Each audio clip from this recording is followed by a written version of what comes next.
Chaud, là. Ah, ben, patin, là, c'est inconcevable. Tu peux, ça. Fait que, ben, avant d'aller faire notre petite run hebdomadaire dans les réseaux sociaux super indispensables, je vais passer les images. Ça devrait nous permettre de passer par le bout que Bruno nous a amené ce soir à observer. Le facteur, hein, ici, Mathieu, ça m'a pris 2 secondes avant de réaliser. C'est banal. C'est banal. Oui, c'est des Banal anniversaire, ben oui. C'est banal anniversaire. C'est ça. Hein, Je Mathieu? viens de la pogner. C'est à nous autres. C'est à nous autres. Je sais pas, j'avais une neurone pognée en deux, là. Yeah. Et Wow. voilà, un Cage Fighter, tu peux choisir ton Nicolas Cage. J'aime ça. C'est définitivement intéressant. Ouais. Ça m'a fait rire. Conair Tour Edition. Et voilà, c'est le facteur, hein, Bruno. Toi, tu as reçu ça par la poste. Je l'ai reçu par la poste. J'appellerais probablement pas ça la poste, hein, parce qu'il n'y avait pas de timbre dessus. Ouais, fait que peut-être plus la malle. Ouais. C'est ça.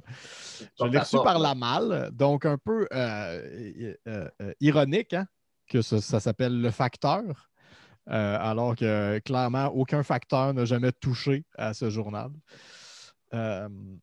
C'est la version imprimée des conneries qu'on nous présente sur la complosphère depuis longtemps, j'ai l'impression. Je ne l'ai pas lu encore, hein, je vous attendais pour le faire. Mais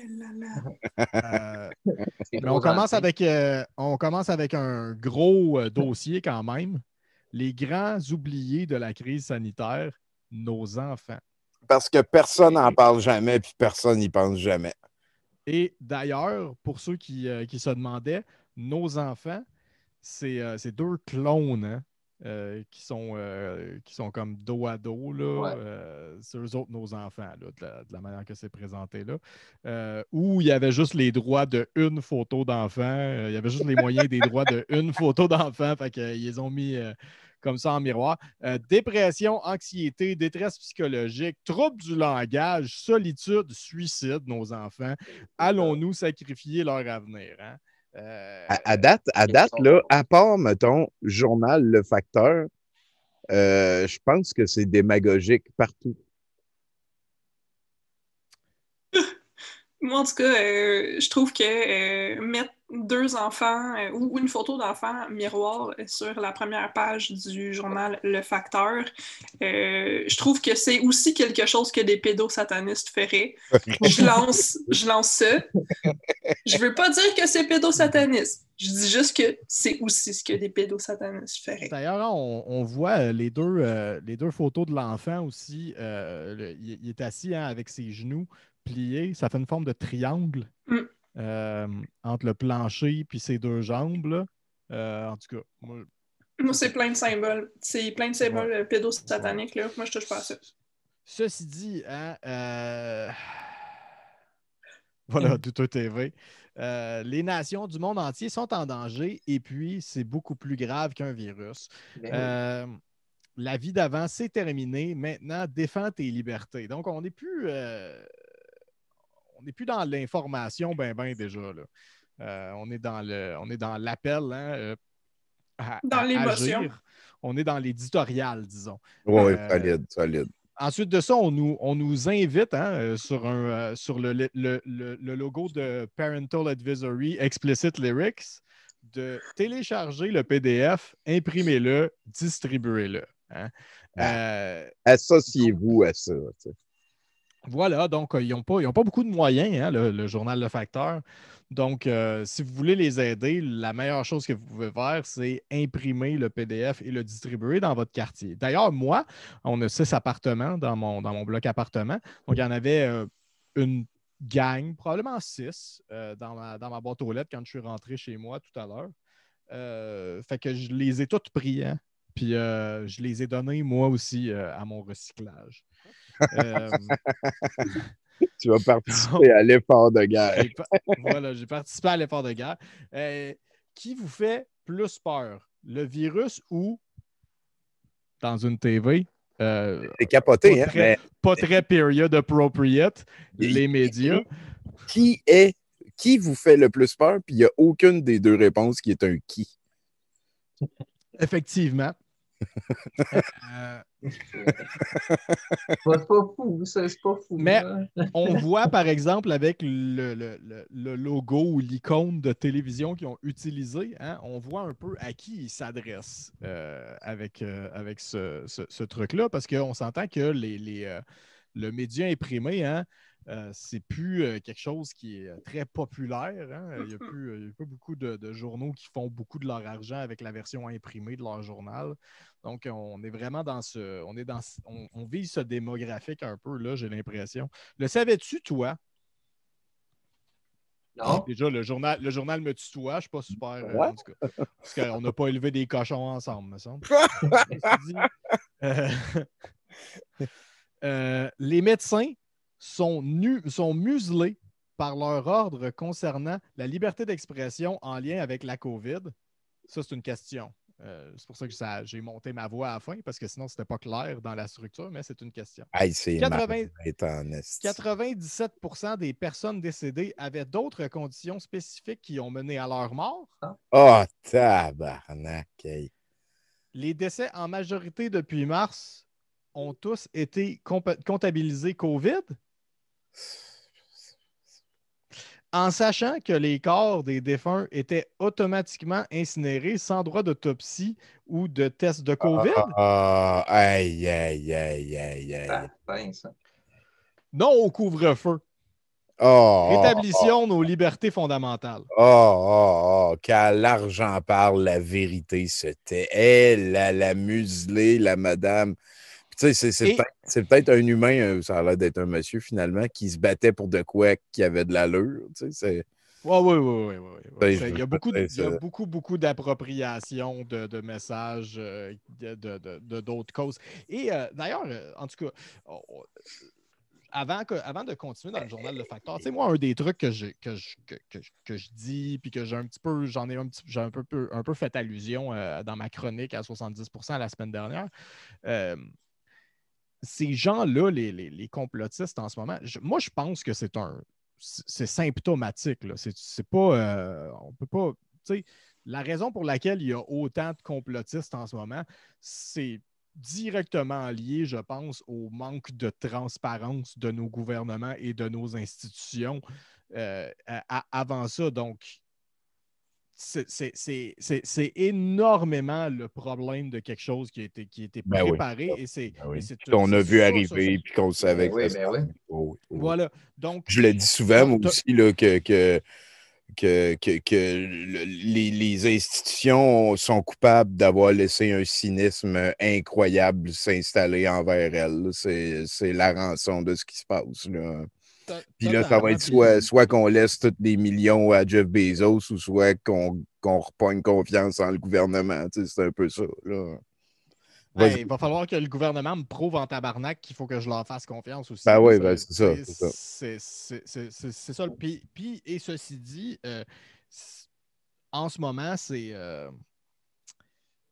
ce qui me fait le plus peur, en fait, ou ce qui m'attriste le plus, c'est que c'est des gens qui avaient besoin de se faire enlever leur confort pour réaliser qu'il y avait quelque chose de pas correct qui se passait. Et malheureusement,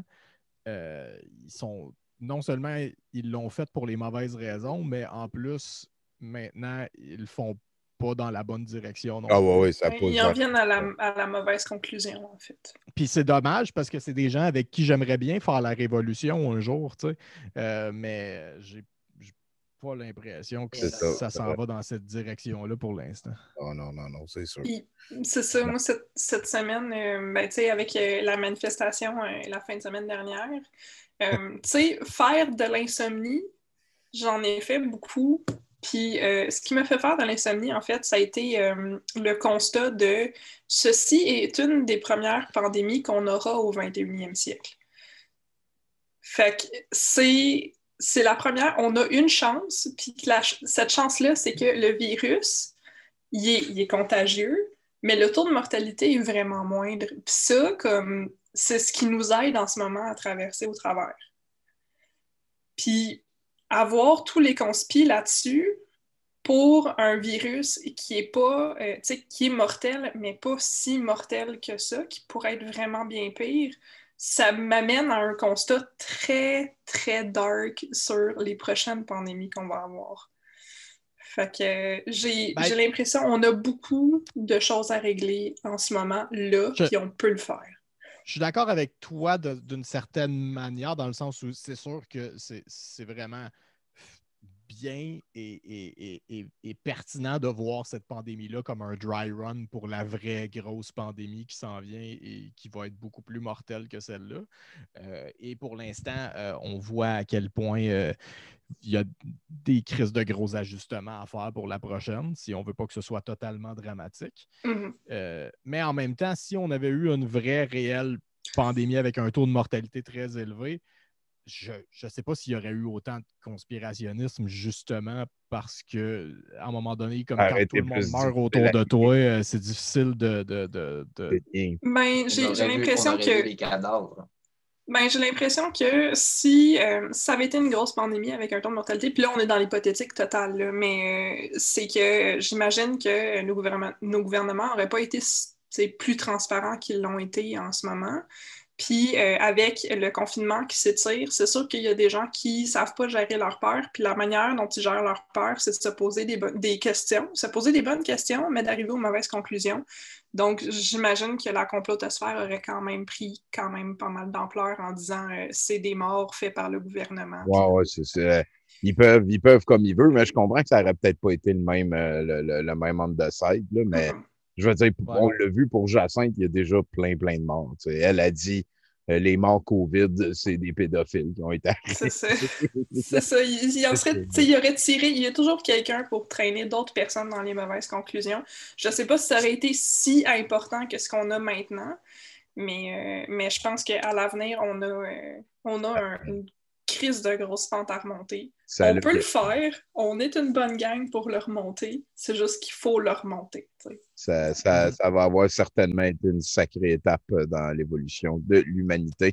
Je sais qu'il y a deux côtés à ça. Ben oui, il y a deux côtés. J'ai oublié de t'envoyer l'autre côté. Mais on le fera la semaine prochaine, Bruno. Tu m'enverras on le verra la semaine prochaine. Sinon, on nous propose des documentaires.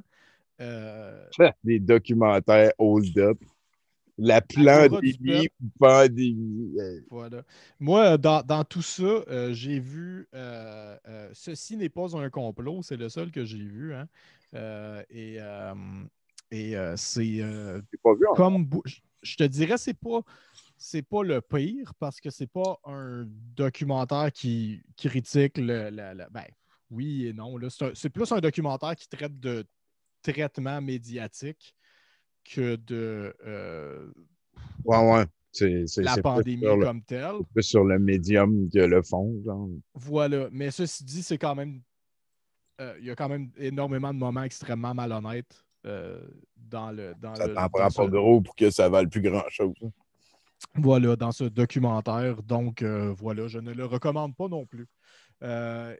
Sinon, il y a des opinions d'experts réels qui sont intéressants et puis ils parlent plus du contexte socio-historique puis de comment la propagande, blablabla, etc. Tu sais. Mais ceci dit, c'est quand même c'est très malhonnête. C'est dans la liste des documentaires proposés par le Facteur. C'est dans la liste des documentaires proposés par le Facteur. Donc, depuis mars 2020, nos vies ont été chamboulées. Donc, ça, c'est un article de journal qui récapitule une rétrospective de la crise sanitaire. Hein? Top 10 des affaires qui sont arrivées depuis le début de la crise sanitaire. Au numéro 10, depuis mars 2020, nos vies ont été chamboulées lors de l'arrivée de la COVID-19 qui s'est présentée sans prévenir. Ben oui, hein, Chris, ça c'est impoli, ça. Ainsi que l'application de plusieurs mesures supposément temporaires. Au numéro 9, comment expliquez-vous qu'en temps de pandémie, des tournages de films ou téléséries se poursuivent sans que les comédiens aient à respecter la distanciation sociale ni le port du masque. Tout ça, c'est vrai. Au numéro 8, fabriquer un vaccin efficace et sécuritaire prend plus de 10 ans normalement. avez-vous évalué les risques si on nous obligeait à recevoir un vaccin qui a été conçu en quelques mois? Au numéro 7, dernièrement, on nous a annoncé que même vaccinés, nous devrons continuer de respecter la distanciation sociale, le port du masque et d'autres mesures jugées pertinentes par le gouvernement. Pendant combien d'années êtes-vous prêt à vivre de cette façon? Ben, encore au moins pendant, mettons, presque un an. Au numéro 6. Récemment, le premier ministre du Canada, Justin Trudeau, sans virgule, a mentionné que la crise actuelle était une opportunité pour réinitialiser et réimaginer les systèmes économiques mondiaux. Cette vision de la société nous fera perdre tout droit à la propriété et imposera un revenu de base garanti selon leurs conditions, contrairement à en ce moment. Je comprends pas pourquoi un revenu de base garanti selon leurs conditions, c'est mauvais. Ben, c'est ça qu'on a en ce moment. Je sais pas pourquoi ils disent que le système économique est de la merde. Le premier ministre, il dit on va changer le système économique. Puis là, ils disent ben non, c'est de la merde de changer le système économique qui est de la merde. Oui, mais c'est parce qu'ils ont raison, puis ils veulent être les premiers à dire qu'ils ont raison. Ah, voilà. Au numéro 3. Ça, si tu me permets, Bruno, avant d'aller plus loin, là, cette affaire-là, c'est une affaire que j'ai creusée un peu plus parce que j'ai une amie qui m'a mentionné à un moment donné le Great Reset, puis que ça faisait super peur. Puis là, je me suis dit, c'est quoi le Great Reset? Dans le temps, c'était pas ça. Dans le temps, c'était d'amener le monde avec une seule monnaie, avec une seule religion, avec une seule culture. C'était ça, le Great Reset, selon la complosphère. Mais là, le Great Reset, ça a été utilisé, Dixit, comme titre d'un programme par Klaus Schwab et le Forum économique international pour essayer de repartir l'économie. Ce que ça propose majoritairement, c'est que les pays les plus pauvres, on efface leurs dettes pour leur permettre de mieux gérer la crise de la COVID parce qu'un virus, entre personnes qui croient au virus, on réalise que ça peut se partager même au-delà des frontières. Donc, si on n'a plus de virus au Canada, mais qu'il en reste en Uruguay, puis qu'on fait comme si c'était tout réglé partout, bien, à un moment donné, fatalement, le virus va revenir parce que c'est comme ça que ça fonctionne. Donc, le but du Great Reset, ce qui est en train d'être décrié là, c'est de justement chialer après des mesures qui visent à aider les pays les plus pauvres. C'est très, très intelligent. Et le droit aussi à la propriété, c'est lié au fait que l'idée du revenu minimum garanti est de plus en plus avancée. Ils font ça en Finlande. Genre, tout le monde a 1000 piastres. Tout le monde. Puis là, après ça, tu peux aller travailler, puis tu as plus d'argent, puis t'es rengaine, puis tout. Fait que c'est ça. Mais si on fait ça, c'est super mal. Oui. Ah oui, ça va détruire l'économie, Tommy. Je ne vois même pas pourquoi t'en parles. C'est ce que le facteur dit. Excuse-moi, Bruno, je t'ai coupé. Voilà. Au numéro 3, les mesures imposées nous poussent davantage à acheter sur Internet, exemple Amazon ou multinationales, hein, les deux. Ce qui ruine notre économie locale, entre parenthèses, petites et moyennes entreprises, communément appelées PME. Qui, on le sait bien, n'ont pas de site web parce que le web est contrôlé par Amazon, multinationale. Et également aussi, c'est impossible d'aller acheter des affaires dans des magasins. Écoute, vas-y dehors, tous les magasins sont fermés. Sont tous fermés en ce moment. Il n'y a aucun magasin qu'on peut rentrer dedans. Moi, hier, je voulais aller m'acheter des bagels chez Fairmount Bagels. Fairmount Bagels, ça n'a jamais fermé. Puis là, je suis allé hier, puis c'était ouvert, là, mais c'était fermé en vrai. Je suis sûr que des fois, ils ferment. Tu es obligé de mettre la muselière, Bruno. Je suis obligé de mettre un masque, puis tu peux juste rentrer une personne à la fois, pas comme avant, quand tu pouvais rentrer 3 à la fois chez Fairmount Bagels. Là, il y a juste assez de place pour une personne, tandis que dans le temps, il y avait de la place pour 3 personnes. Inadmissible. Oui. J'ai une excellente nouvelle. Parce qu'il y a une entreprise locale qui va très bien ces temps-ci. Checkez ça. C'est Joe l'Indigo qui a réussi à récolter 7 000 $ pour payer sa caution, qu'on ne sait même pas encore ça va être combien sa caution. Donc, les gens, Ils ont de l'argent encore, hein, pour... Puis on s'entend, c'est quoi que tu fais en tant que procureur? Tu dis-tu, j'aimerais ça qu'on mette sa caution à pas plus que 10 000 parce que sinon, le monde va y envoyer de l'argent. Tu sais, c'est quoi la décision morale à prendre où tu dis, j'aimerais ça que sa caution soit plus que 1 million parce que c'est sûr qu'il ne pourra pas récolter autant d'argent que ça. Je sais pas, man. Puis on s'entend, là, sa caution. C'est qui Vas-tu la rembourser après, à la fin, aux gens qui ont donné de l'argent? Non. Mais il est écrit que tout ce qui dépasse va aller à Enfants Soleil, je pense. Sure. Aux enfants pauvres. Écoute, la dernière fois, parce que Joe l'Indigo, je ne sais pas si vous savez c'est qui, ça en est un des enfant indigo. Ouais. C'est un des leaders de manif conspi particulièrement hargneux et virulents. Joseph Pourpre. Je l'aime beaucoup. Le matin, il me réveille bien. Les nouveaux vidéos qu'il fait, là, il gueule sur son balcon. T'es là, bon matin, Joe. Il dit que quand on lui demande de quelle forme la Terre est, il dit que c'est une source d'énergie informe. C'est ça qu'il dit que la Terre est. Mais bon, en tout cas, ça va être un dossier qu'on va suivre dans un autre show. Il aurait pu être... On va retourner au numéro 2, oui. Oui. Hey, numéro 2. Sérieusement, à qui profite vraiment cette crise? Les pharmaceutiques, les Costco, les Walmart, Canadian Tire ou toute autre grande multinationale et les grands riches de ce monde? Bon, là, il va falloir qu'il commence à savoir comment utiliser ses points, là, sa ponctuation, parce que là... Ça, ce que je suis en train de lire là, d'ailleurs, je vous le rappelle, c'est un article dans un journal. Et au numéro 1, depuis maintenant 2 mois, on nous impose un couvre-feu qui ne repose en fait sur aucune base scientifique. Alors, sur quoi s'appuie-t-il? Comment expliquer qu'en pleine journée, les gens sont actifs, mais que le soir après 20 heures, ceci soit interdit? Où est la logique? Le virus serait-il plus dangereux le soir? Mais ça, c'est vrai qu'après 20 heures, tout le monde est inactif. Comme là, en ce moment, on est inactif. Oui. On vient comme en espèce d'onde On est bêta. après 20 heures, ouais, voilà. Il ne peut plus rien faire après 20 heures. Et la Bruno, tu nous fais-tu le paragraphe à droite avant qu'on aille vers d'autres affaires? Il faut éviter que les banques fassent disparaître l'argent liquide. Absolument. Fait que c'est le page one, c'est le dossier page one. Là. Ouais. On sent qu'il va y avoir de la verve. Moi, et je viens de voir édition mars 2021 en haut à droite. C'est un mensuel. Ouais. C'est un mensuel recto-verso. Et je sens que cet article sera verveux. Donc. Verve-nous.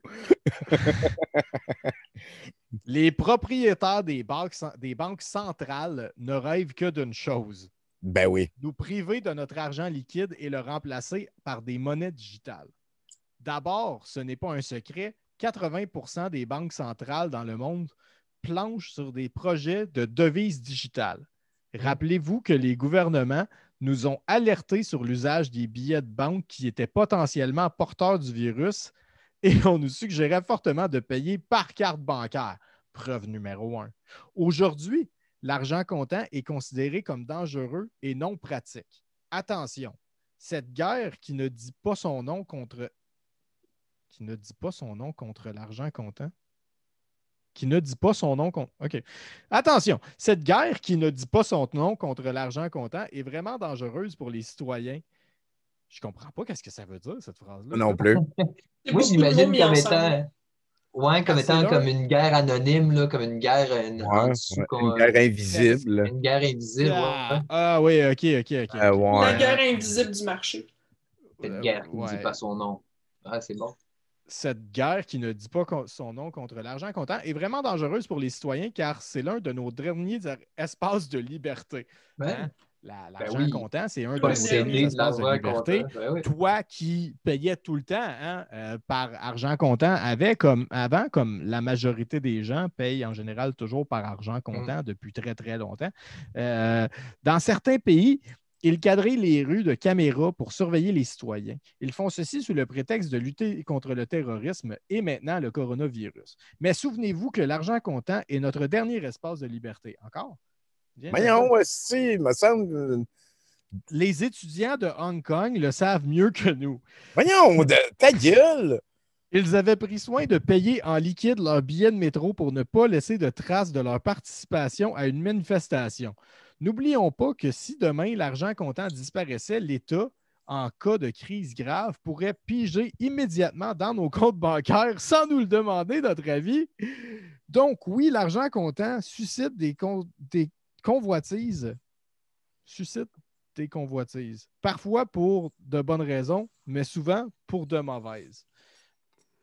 Oh non! J'aimerais... Le texte argumentatif d'un secondaire 3. Ah, c'est capoté. Oh. Des magies Horus. Mais genre, tout ça me donne une vibe de genre, c'est un examen du ministère avec des sources, genre, tu sais, pour un enfant au secondaire, mais qui a genre rien compris de ce qu'il a lu, puis qui essaye comme tant bien que mal d'écrire quelque chose. Ça me donne cette vibe-là, tu sais. Ah, c'est vraiment mal argumenté. Oui, c'est secondaire 3, là. C'est genre, j'ai mal lu mes sources, puis genre, j'ai mal compris la question qui m'avait été posée. Fait que je vais essayer de le wigner pareil, mais comme j'ai très peu confiance en moi. Voilà. Oui. En tout cas, ce qui me fait le plus capoter dans tout ça, et encore là, on s'en parle, je pense que c'est peut-être une bonne idée que ce soit ça, l'article de journal. Et encore là, parce que je pense à la démographie à laquelle ça s'adresse, tout ça. Et puis là, je ne sais pas, là, moi, j'ai un cliché dans ma tête du vieux monsieur qui garde son argent de ces deux matelas. Là,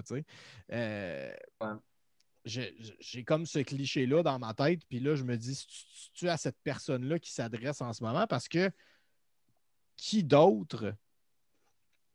je ne sais pas si je suis pour ou contre l'abolition de l'argent liquide. Ceci dit, si les affaires qu'il dit là-dedans sont vraies, sont déjà vraies. La majorité des gens payent par carte depuis longtemps. Et si le gouvernement décidait qu'il devenait totalitaire et qu'il allait voler l'argent dans mon compte de banque, je ne pourrais pas faire grand-chose. Effectivement. Excuse-moi, le ménage moyen canadien en novembre 2020, c'était 171%. Donc, sur chaque dollar gagné, tu empruntes 1,71 $. Fait que, tu sais, ce qu'il est en train de dire là, ça fait déjà 40 ans et plus qu'on est dans ce mal-là, tu sais, puis ça fait juste monter. Fait. Ouais, mais je suis d'accord avec toi, le fait que ça soit ça qui passe, que ça soit l'article, que ça soit... Ouais, c'est intéressant. Ça fait longtemps là, qu'on dit l'argent, C'était beaucoup moins verveux que je m'attendais. Hein? Je m'attendais à quelque chose de très verveux. Ce n'était pas très. Non, c'est à peu près les mêmes arguments qu'on entend depuis qu'on a retiré le 2 $ en papier. Ouais. ça sonne 2 piastres en papier. La liberté d'avoir mes 2 piastres en papier. Mais c'est exactement les mêmes arguments que... En fait, genre, justement, cette semaine, j'ai regardé comme de quoi sur les 2 piastres en papier. Puis genre, c'était vraiment les mêmes arguments de genre, où va le monde? On va avoir moins de papier, tout s'en va vers le web. Genre, on va pouvoir contrôler notre argent contre parce qu'on n'a plus de 2 piastres en papier! Oui, c'était comme, genre, tu sais, quand on a instauré le 2 $. Comme, à cette heure, on va pouvoir mettre des 2 piastres dans le parcomètre, hostie! Voyons donc! Oui, puis c'était juste comme, tout va augmenter, puis là, genre, ça va devenir lourd dans nos poches, puis qu'est-ce que c'est ça? Puis j'étais juste comme, oh. Fait que, ouais, ça a été comme... Il va y avoir plus de noyades! Écoute, j'ai très hâte de voir la suite. On va pouvoir retourner dans le facteur. Peut-être qu'on va être chanceux et qu'on va en avoir 2 shows par semaine, par mois, vu que si c'est mensuel puis que t'en as 2 puis t'en reçois chez vous. Je trouvais important de vous montrer ça. Il me reste 2-3 images avant d'aller revoir un site. Celle-là, je la trouvais très bonne. C'est la nouvelle vibration de la Terre. Notre gourou favoris. Ah là là là là. Hein, tu fais faire des tatous comme s'il n'y avait pas de lendemain. Ouais. Il est libre. Il y en a deux, hein. Il en veut deux encore, il nous l'a dit, puis le lendemain, il est retourné au Mexique. Parce qu'être superficiel, c'est mal dans le monde de la cinquième dimension, de la 5D, là, la vibration plus haute. Donc, une image drôle ici. Et le Vibragate, il y a quelqu'un qui va faire pour l'avoir. Ça a l'air rempli d'énergie. Hein? On a retrouvé, peut-être vous l'avez vu sur mon Facebook, là, mais on a trouvé des mimes de monde qui se partagent ça. Que genre... 70% pour 100%.